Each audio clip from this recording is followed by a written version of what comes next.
বন্ধুরা, এখন আমি ঈশপের গল্প সমগ্র থেকে নেয়া এক বোকা মাছের বাচ্চার গল্প শোনাচ্ছি।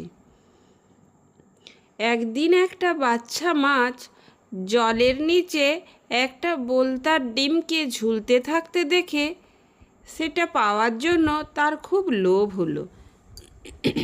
কিন্তু তার মা বাচ্চাটার ভাব দেখে সেটা বুঝতে পেরে তাকে সাবধান করে দিয়ে বলল, ডিমটা একটা ফাঁদ এবং একটা বড়শি ওতে এমনভাবে গাঁথা আছে যাতে সেটা দেখা না যায়।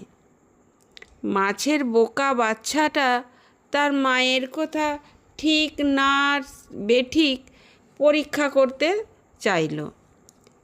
সুতরাং সে ডিমটার চারিদিকটা ঘুরে বেরিয়ে আর যত সেই ডিমটার দিকে তাকাতে লাগলো, সেটা খাওয়ার জন্য তার লোভ ক্রমশ বেড়ে যেতে লাগলো।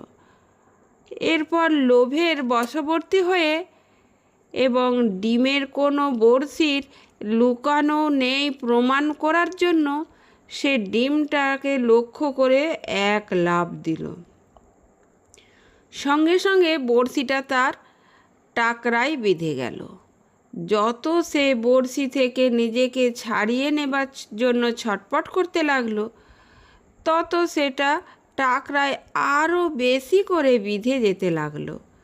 শেষ পর্যন্ত মাছের বোকা বাচ্চাটা এই কথা বলতে বলতে মারা গেল যে এত শোচনীয়ভাবে তাকে মরতে হতো না যদি সে তার মায়ের কথার অবাধ্য না হতো।